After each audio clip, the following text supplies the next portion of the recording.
This is the Sourceseeker Hour. I am your host, Baruti Carl Alexander. I thank everybody here on the platform with me, as well as those on Facebook who are joining this political panel discussion with some distinguished ladies, and we may be having others to join us. We look forward to this discussion, which is timely and important to the community. And we look forward to the discussion. But first, I would like to introduce our panelists. Arnetta Murray, please share everybody, but I already know everybody knows her, but please go ahead and share, ma'am. First, good evening. Forgive my mask. I had dental surgery, so I'm waiting to get this beautiful smile. It's going through a healing process. I am an educator. I am a councilwoman in Brazoria County. Have been there for been in that position for 5 years. Also, I'm local progress in NAACP. I'm a member of LULAC, and then I'm an HISD union member for the Houston Federation of Teachers. So I'm always in the fight for something good. Good being here with my former friend and coworker. Thank you. Still friends, former yes, folks. Yeah, well, yeah, exactly. All right, okay. Dr. McCuellar, you're there. You had to leave for a second. Zebrena Robertson. Dr. McCuellar's coming back in. How you doing, ma'am? Yes. Okay. I'm great, thank you. And let me say, go ahead. I just want to say once again, good evening to everyone. I am Shirley McCuellar, City Councilwoman District 3 here in Tyler, Texas. And I too am sharing my 5th year in that position and served as Deputy Mayor Pro Tem for the city of Tyler, Texas. And great to be on with such distinguished guests tonight. Thank you. Well, thank you very much. Thank you very much for gracing us with your participation. We appreciate it. Ms. Zebrena Robertson? Yes, my name is Zebrena Robertson, and I'm the committee woman for Senate District 1 that comprises of 18 counties in East Texas. Okay, well, thank you. Go ahead, you have some more to share? Okay, well, I want to get right into it. This election, and I have to give a disclaimer. I am an election judge in Harris County, but I keep my opinions neutral, and I keep them fair. And of course, I don't share everything, but that's my disclaimer. And so I put that out there. But the biggest thing I see coming up in a lot of ways is these propositions that are out there and being offered. One of the ones that I saw, and I emailed it to you, or I gave it to you by Facebook or some other way. Proposition 8, ask voters to authorize the creation of a broadband infrastructure, and saying that that'll help expand high-speed internet access statewide. Isn't enough of that already being done? Do we really need to have money set aside by our government to do that in between private entities and other organizations? Isn't enough of that already being done? And does it affect you at all? Ms. Robinson, can I share with you?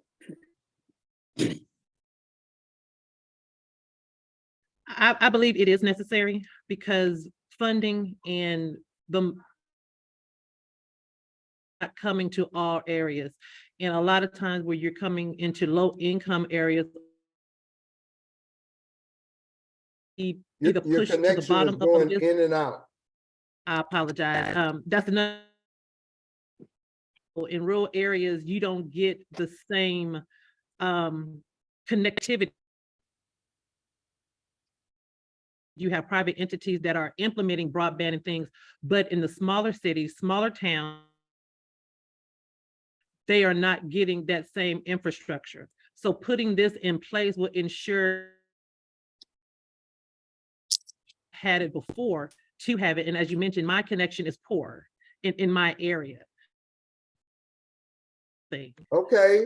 So, Our connection kept going in and out, but I heard that it's important to have a fund like this, especially for those districts and areas where funds are more scarce, lower income, different things like that. They need other sources to come in and help them to be able to compete in this new internet age. Dr. McCuellar, excuse me. Yes. Are you there? Your same Let comment me just, on yes, that I am. particular proposition. Okay. Yes, I'm delighted to, first of all, speak on that particular proposition, simply because I just moved of my home to another area, simply because you're going in and out, and I cannot hear most anything that was said by Ms. Zebrena because of the poor connectivity that we have here in East Texas. We have serious issues with broadband. I have difficulties in picking up internet service most of the time at my home. So I have to go out and work someplace else, go to the library, any place else except in my home, simply because they're doing a poor job in bringing proper internet service. Yes, the money's there, but the service is not there. And so we need that proposition. Yes, thank you. And it is very important to have internet access. For instance, the show that we're on right now, without proper internet access, it doesn't work. There's no chance. And, you know, this is still a process that we are all learning. And as technology enhances and changes, it is very important to be able to keep up also with what is going on, so you do have a level of connectivity. So it's very important in that context. So I really understand that. Arnetta, Murray, I want to ask you about 2 resolutions. And of course, discuss the one we just shared also. Proposition 1, it aims to protect landowners' rights to regulate what happens on their own property. I thought we already had that. I thought we already had that understood, didn't need a resolution. Also, they want to combine the National Research Fund with the Texas University Fund. All that means is they want to congregate all their money and be able to control more of it to decide who they dish it out to. That's the way I see it. I would like to hear your comments on that. And that one was just Proposition 5. Well, what I can speak on, I can't speak on the Combined National Research Fund because I don't know anything about that, but I can speak on landowners' rights. Just Monday at our council meeting, basically a lady wanted to add on her land some more dwelling, some type of dwelling place on her land other than what she already had.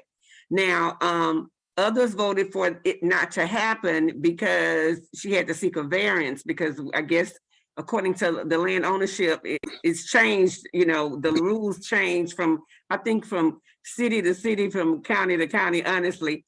I voted to say, okay, you know, this is her land. She doesn't live in a HOA, do what you want to do. But of course she didn't win. So again, the laws, let me go ahead. What were some of the other arguments from the people who voted against it? They were saying they wanted to keep uniformity within our rural area. And but then I felt like, you know, if it's your land, I lived on land when I was married, my ex-husband and I lived on 40 acres with my in-laws, and you know, he had a barn, he had, you know, various different sheds and all of that. So I shot it, you know, of course I said, you know, I was for her using her land the way she wanted. But you know what, you have other people that vote on council and they vote differently. So again, you know, and I know that the councilwoman here, Miss Dr.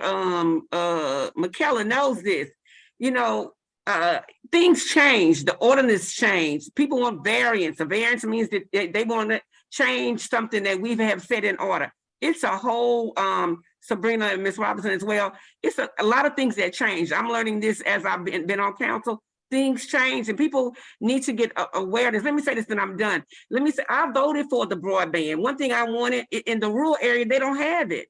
And you said something, Alexander, well, I thought everything's okay. Yeah, everything's okay in your area, in the city of Houston. But it's not okay in Danbury, it's not okay in Sweetie, it's not okay in the small rural areas. We have to be able to look things in a more global mindset, and I'll let everybody else talk. Well, I mean, it is one of the most important things. And if you are going to know what's going on or be able to compete, you need to have connection and access. And if it's limited, it limits your ability to make it in the world. So I certainly understand that one.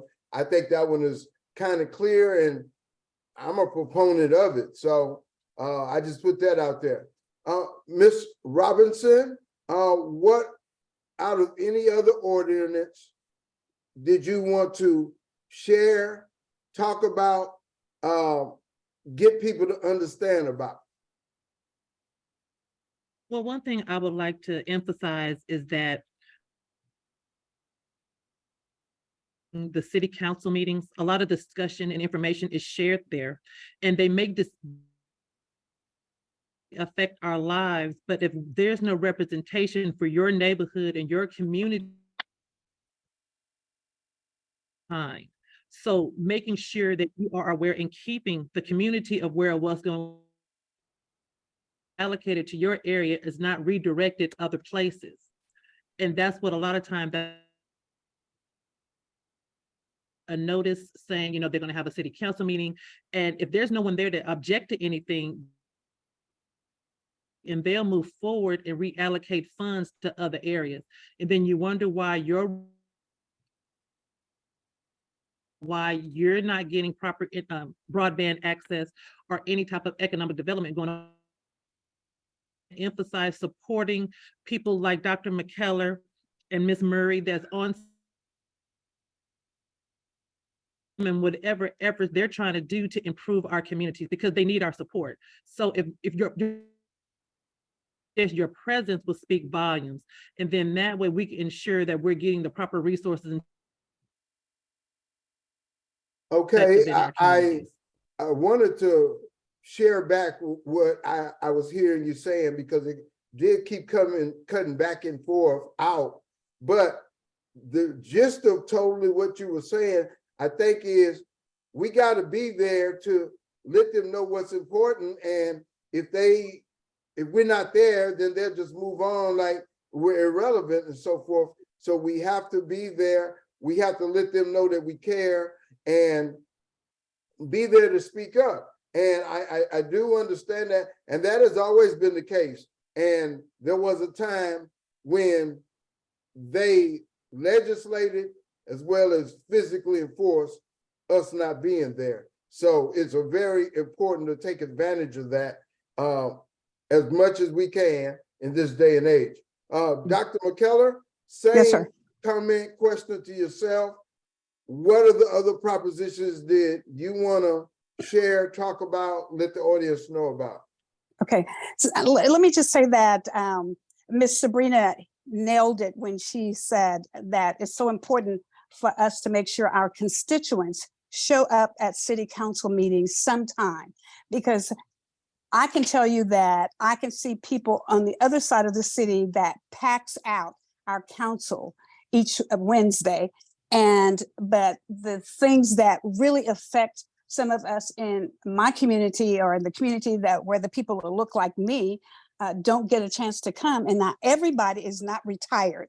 And so I say that to the groups that I'm speaking to, we need to have people to show up at our council meetings so that they can stand up and speak up and say, this is what I'd like to see happen in my community. Whatever ordinance that is on our agenda, I want to make sure that it affects us in a positive way in District 3, which is a district for which I serve, and as it does for all the other parts of the city. So as you can see, the importance of us having great broadband internet service, because we're going in, the two of us are going in and out on a frequent basis. And I've moved to 3 or 4 different locations in my home, trying to make sure that I'm able to stay connected to this great group tonight, because this is very important for me. That broadband is really, really important.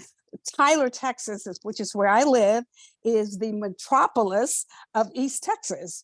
And we have poor service, and not just in my district, but across the community. Thank you. Yes, ma'am. You were very passionate in sharing that perspective. I thank you very much. Yes, sir. I want to ask, does gerrymandering, just redistricting, does all of that, you talked about being at the places, being there have always been a lot of legal steps to stop our opportunities. Has redistricting, has gerrymandering, or other types of things that are done, has that affected you? Has it affected the process? Dr. McCuellar. Yes, sir. Okay, thank you. That's a great question. As a matter of fact, I was front row center in making sure that my district looked the way that it's supposed to look. Now, gerrymandering, obviously, we know is a real issue here in the state of Texas. And I saw a little bit of that in District 2, that district, which is in the Butler College community. And I saw that now that district is gerrymandered all the way out into the southern sector of our community. But we were able to decide which direction that we wanted ours to go in. I'm pleased with District 3 and what my district looks like, but I was not pleased with what District 2 looked like. My ancestors thought that District 2 and 3 would be in position for people of color, African Americans in particular, Black people. So they thought that someone of African descent would hold those 2 positions, but it's looking very differently now in District 2. And that election is coming up very soon. My election is another, I just started my 3rd term in council. We can serve 3 terms, 3 2-year terms, and then that's over. And I'm working on my 5th year now. So yes, to answer your question, but not so much in my district. Thank you. Yes, ma'am.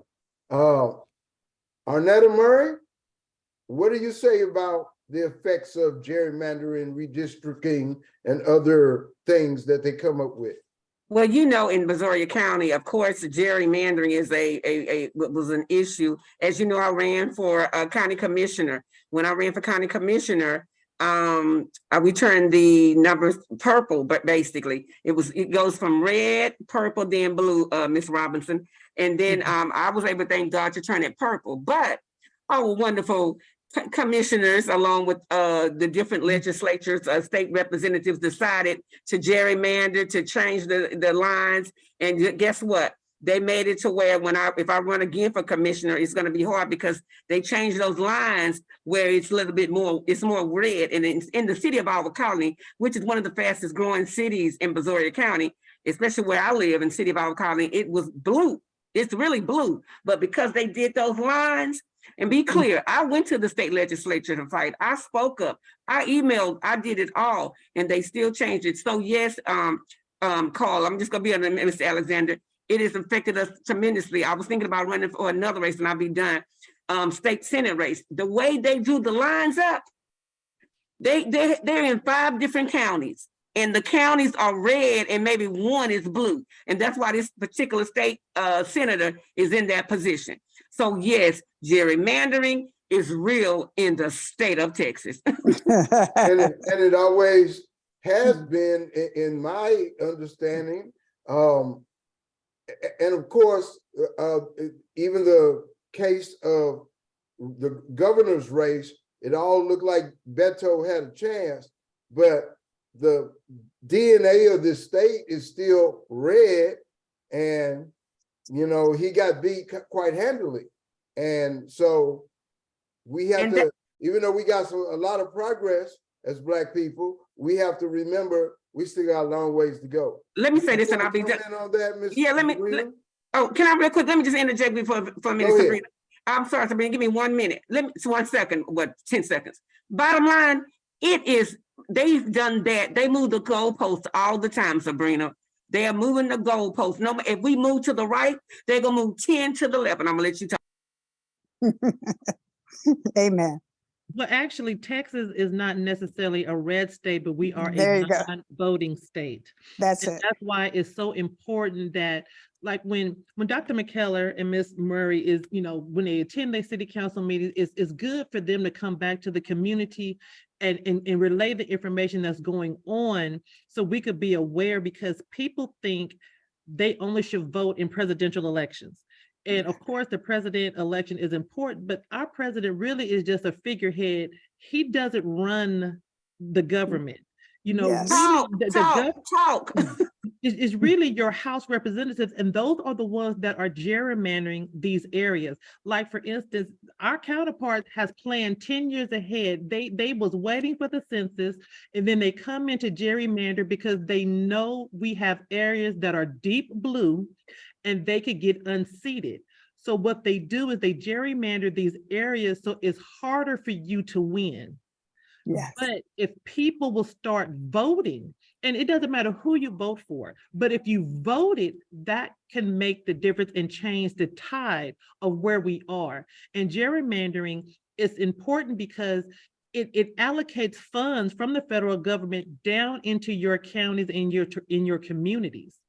And so it's a cycle that we're not really familiar with, and it's not really in our element. And that's why we have to educate people on kind of what's going on and why it's important to vote. And for each position, who is responsible for what? Because people don't know what their House representatives is over, or their commissioner, or even their county judge. The county judge is the facilitator of finances. When the money comes from the state, it goes to your county judge. Then he distributed to the commissioners that then turn around and send it to your county, your city. So it's a progression, but people don't know or understand that. And that's why we got to let them know, hey, if your commissioner is not doing what they're supposed to do, we need to vote them out. If your House representatives is not bringing resources and funds to your community, they need to go. Don't just let things go on and then complain about it, because you do have choices. You do have the option of voting them people out, but if you can't complain when you're sitting at home. That's it. I think this is a good time, Miss Zebrena Robertson, to share about your campaign, what you're running for again, how's it going, how can the people help? Well, I am not running for anything per se. I am the county chair, but we are up for election in this upcoming primary. But what I do is educate our region on what's going on, especially in the Black community. A lot of times we are overlooked because they assume we're just gonna, and I'm gonna say vote blue no matter who. And then we kind of get, left by the wayside. So I try to inspire and encourage people just to be informed, because everything evolves around politics. People don't realize or don't know, but everything evolves around politics. And just like with life, life isn't fair, politics isn't fair. So you have to know the rules of the game just to know how to play it. So what we do is just try to bridge the gap from your local voters in the communities that may not be aware, from the county party, the state party, all the way to national. So that's what I do. And I work with individuals like you just to convey that message out to the community. Well, thank you very much for conveying that. We appreciate it very much. Dr. McCuellar, same statement, issue, share about your campaign, what you're doing. How can people help? Thank you so much. I appreciate that. Yes, I'm already elected back into my third year, in my third term, I should say. But let me just share with you that I take so much pride in every Monday night from 8 until 10 p.m., every Thursday, midday, noon until 1, to educate the people in my community about what is actually going on locally. Yes, I beg and I plead with them, please come and show your faces. But if they don't, that is my opportunity on my television show, on my radio show, to educate them and let them know just exactly what is going on in the community. And then I take pride in going and visiting with all of the organizations, the Greeks, the fraternities, the sororities, the nonprofit organizations, to let them know just exactly what is happening, and to let them know that all politics, as Ms. Zebrena said, is local. Get involved in your local government, because that's what affects you on a day-to-day basis. And she said this so beautifully, that the president does not run the country. As a matter of fact, Harry Truman said in one of his books that if I had known that the president was just a glorified secretary, I would have never run for president of the United States. So there are figure holders. The president actually keeps us safe. He's the chief executive officer of the United States Armed Forces, for which I proudly served for 20 years, 8 hours, and 1 minute to get my purse to move out the doorway. So please, please, I say to all of those that are listening on Facebook, get involved with what's going on in your community, because not only does it affect you right now, generationally, it affects your offsprings. Thank you. That was profound. Thank you very much, ma'am. Yes, sir. Arnetta Murray, I want to talk about this. It was mentioned, politics, of course, is necessary, but is it fair? Does it have a bad name? Or is that just life? Politics is involved in everything. You know, basically it's relationships and how you interact with people, some good, some bad, and then the results of that. So talk about the perspective of politics, but also share your political position, what you do, and who you are in it.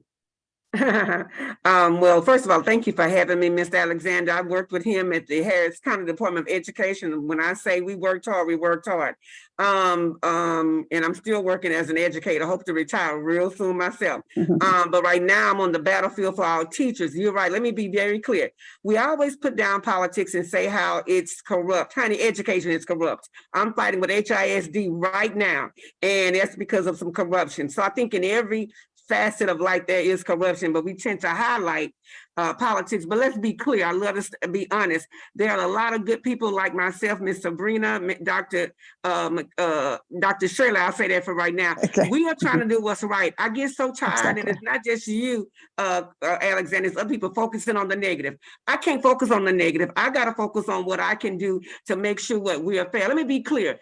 When I was on council, I was the only African-American.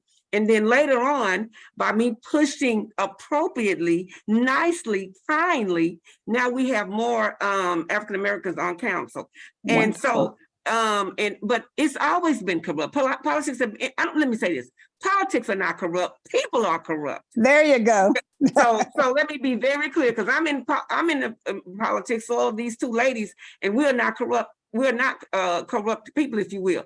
So, but we know that even when you stand up for right, you got to stand alone, because people, you know, don't want to do what's right. They want to be liked. Well, let me say this. I want to be liked, and I'm not being offensive by Christ. I give an account to that. And at the end of the day, I always say this: the anointing is more powerful than an attorney. And so what I do, I pray and ask for insight, Miss Robertson, because I'm not smart, but I am from Rothschild Sterling. I am from South Park, and I understand that we have to be at the table. Now, let's be clear, and Miss Doctor can say the same thing. It's not easy. It's not easy. When George Floyd got killed, I had to go to my chief and say, you know, this can't happen in the city of our colony. So whatever is going on, that's why I connect to Harris County. You know, the EPA, you know how those trains came in Harris County, and those people had to move out. I came to my city council. You know, this can't happen in the city of our county. So what I do as an educator, I learn and take it to my city to make sure we're better. So again, no, politics are not corrupt. People are corrupt. And some people are good and some are bad. Thank you. Well, as always, she has the word, she shares it with passion, and we are blessed to be able to hear you flow with that. Thank you very much. I want to shift scenes just a little bit and let you kind of free talk on a few things that's happening in the world. President Trump, the House of Representatives not having a speaker because of all of that politics that's going on. Hamas and Jerusalem, or Hamas and Israel. What's your perspective on that? And should President Biden run again? Ms. Zebrena, you want to start with some of these? So my perspective in reference to President Biden, I am not necessarily too thrilled with what we have experienced his first term, but that was kind of to be expected. There's a lot of changes that will need to be had from the top all the way down. In reference to him running again, if he has the withal to run again, more power to him. I don't know if we have another contender that would be in a position to overcome the challenges that they would need to overcome if it was not President Biden. So I'm gonna put it like that. In reference to what's going on over in Israel and still what's going on in Ukraine, that's a slippery slope. I feel we have a lot of issues here that need to be addressed that we have not taken care of. And we tend to get into other people's business instead of tending to our own. So I have an issue with, trying to clean somebody else's house when our house is already dirty. So that's my position on that. What about the House of Representatives not having a speaker? Well, and I can't think of the saying, but when we see the GOP is almost, eating themselves, it's like, they're turning into cannibalism because, we got too many chiefs and not enough Indians. So we're really seeing, I'm gonna say the battle of good and evil, so to speak. So we'll see who will prevail. If these conservatives are as righteous and holier than thou than they portray to be, we'll see if they were overcome. Because at the end of the day, you still have to call a spade, regardless of who the spade is. And even though they are of other nationalities or ethnicities, they still have to bring some stuff to the carpet. So we'll see if they will, hold each other accountable. Because as we saw with our Attorney General, that wasn't the case. And they know some of the action he did was not of an Attorney General, the oath that he took as being an attorney, yet and still they did not hold him accountable. So how could you expect that from the common people who maybe don't know to a person who do know and willfully disregarded the law? So again, we'll see what they do with the House of Representatives and what they do. But it'll be very interesting to say the least. Another day in paradise. I mean, so many things are going on. Yes, thank you for those perspectives. Dr. McCuellar, same set of issues. Okay. Before I start on that, because I do have a lot to say about that, I want to say this part in regards to our previous conversation. There's corruption from the White House to the church house, number one. And people say, I don't get involved in politics. And I say, well, that's because you don't live in this world, obviously, because everything is political, everything. So that's my piece on that. Now, as far as President Biden is concerned, as all of you know, I'm retired United States Army officer. I've served in a war zone for 2 years. I know this part. And we talk about the fact that we're into others' business, but we live in a global world. We live in a global society. We have people stationed in every area of this world, not just in America. We have people that I served with under my command when I was in the military, young soldiers that are now deployed again. We have embassies everywhere. America is in the business of everybody's business, and other nations are in our business.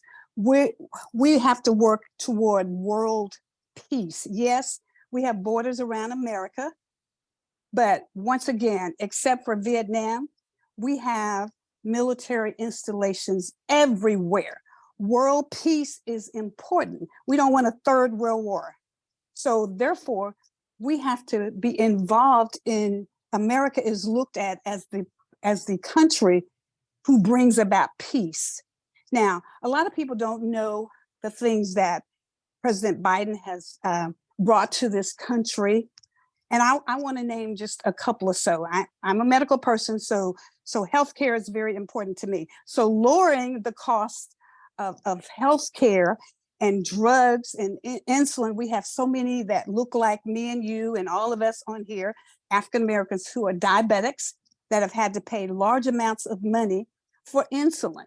He's been able to work that so that the insulin cost is brought back down. He's made America, and Trump talks about America great again. He's brought in money to rebuild infrastructures. We got bridges and things that have needed to be rebuilt for years. So he's brought that money to rebuild our infrastructure. He brought historical expansions of benefits and services for toxic exposure, the Vietnam veterans who are now getting the PAC Act money. And I know everybody knows about it because they inhaled Agent Orange and all kinds of toxicities when they were fighting in Vietnam. And so now the president has been able to make sure that they benefit from that. And there's a long litany of things that he has brought. Now, this one thing I can tell you, President Biden has an amazing relationship with those guys on the other side of the world, better than any other president that we have had. And they listen and they dialogue and they talk to each other. The way that we can bring world peace is that we have to be able to communicate. We have to communicate. What if us on this program tonight did not communicate with each other? What if I did not know the alderman there in the Houston area? And she told me what she's experiencing, and I say what I'm experiencing, and then we put those things together. We learn from each other because we're both only women. I'm the only female on my council. There's one other Black guy, and then myself. So I'm in the midst of nothing but men, but I learned from other women and what they have done and how they handle certain situations. So I don't have a problem with age. And I know that that's the big issue that people talk about in regards to President Biden. That's discrimination when we talk about age. If he can bring and continue to bring to this country, then I say, go for it, President Biden. I don't want that position, but keep this in mind, and we've already talked about this. That's not who runs this country.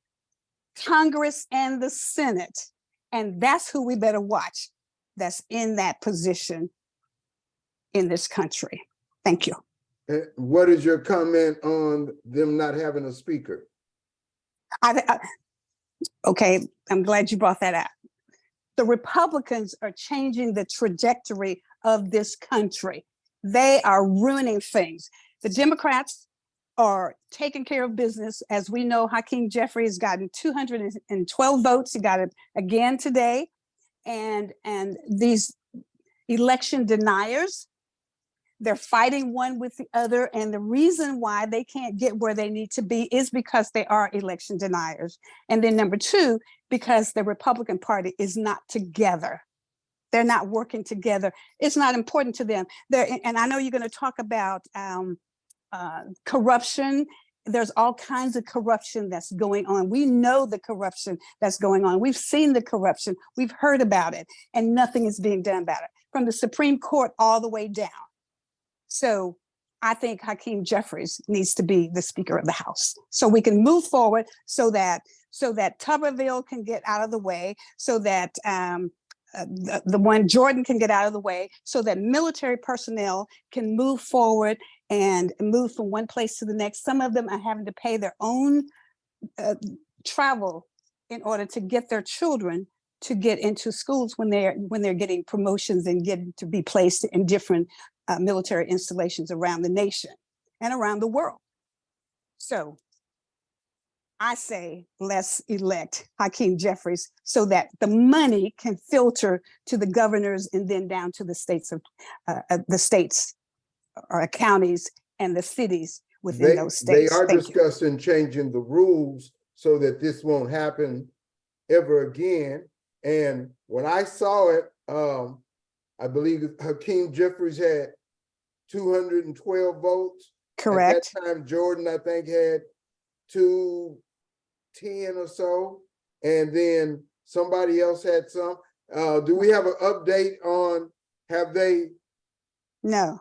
named no speaker? It's still the same. We have no speaker. And then one really important thing, and this did not affect me when I was in school. I thank God that I went to school, all of my degrees, all the way to, I took classes all the way up to War College in the military, never paid a dime. I went to school on scholarships. But think about these young students who graduate from college and owing a major debt. And thanks to President Biden, he's helped to decrease some of that. So there's a lot of things that we know that he's done for the nation.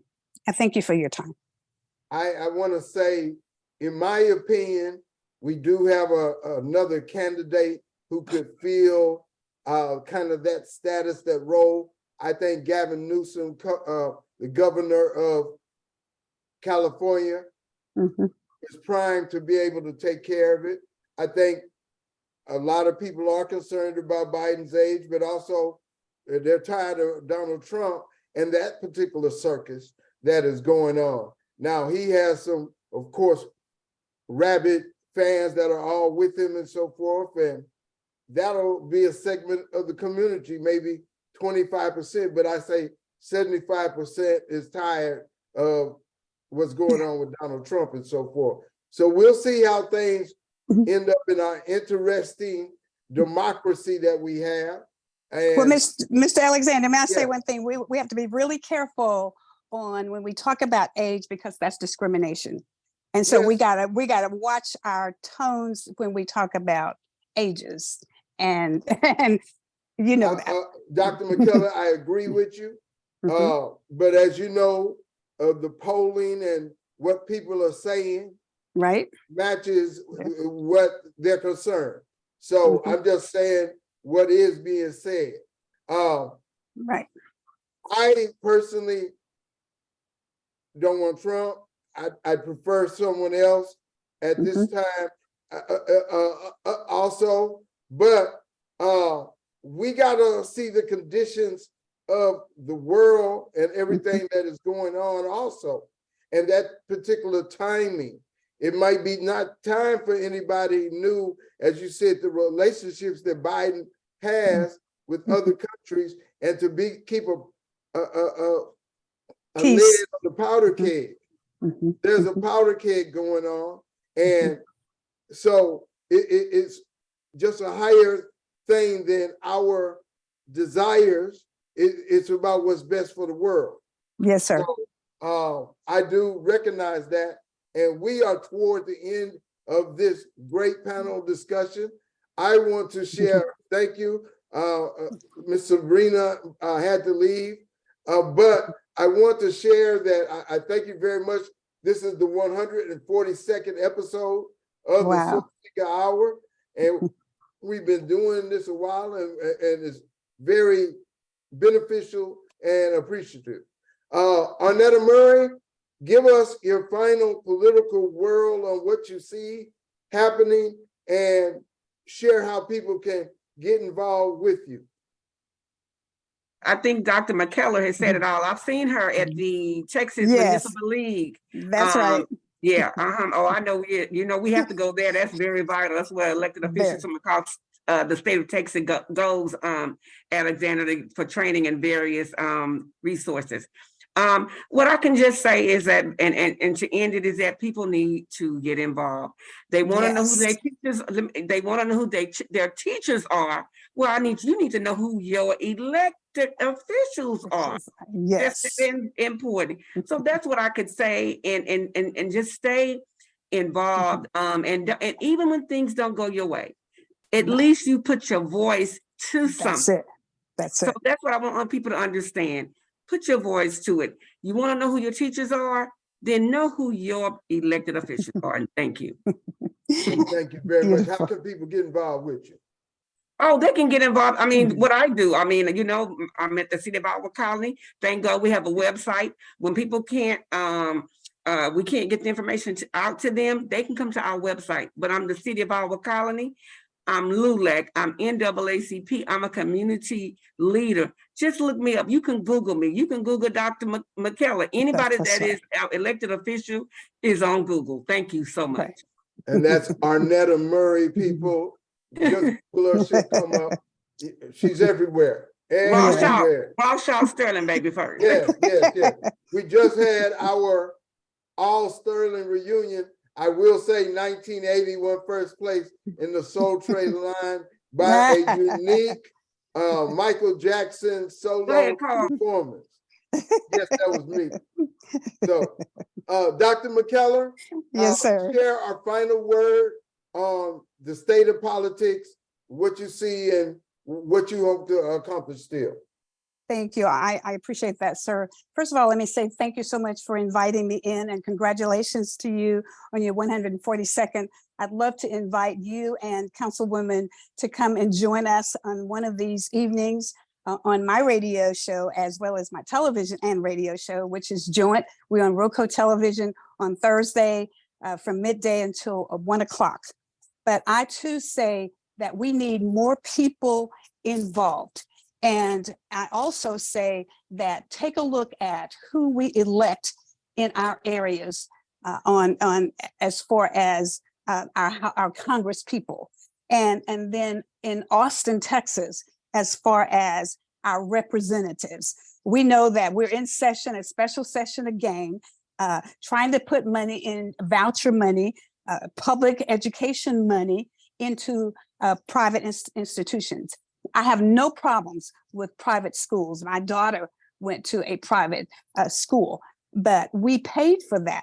And so it's already been in the ordinance. We talk about that. It's already been documented that public school money, our public funds goes toward public schools. So we take a look at that.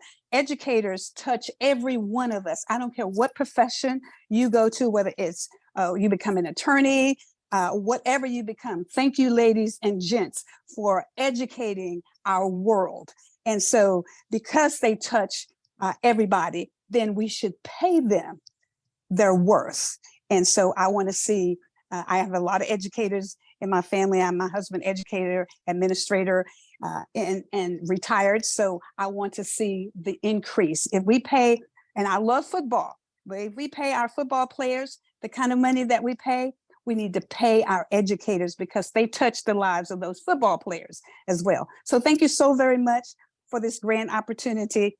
And once again, I will call you and invite you to join me on my show so we can continue to talk about these great topics that we experience every single day.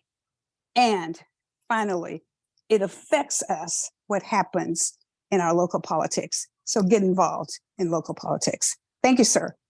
Thank you very much. And people can Google you to know how to get involved. Yes. And share with you anything that they want to share. And we look forward. We're going to look at Facebook when we get off of here. And I'm going to look at those comments if there are any, and I will forward those to each of you. Ms. Zebrena, are you there? You want to share before we close for the evening? Well, I want to say thank you. This is our 142nd episode. That's we amazing. are going to continue our next episode is about healthy living and exercise. After that, we have 2 episodes of education at a crossroads. So Sourceseeker Hour will continue to provide interesting conversation on a platform that reaches the people. Thank you very much. We will see you next time.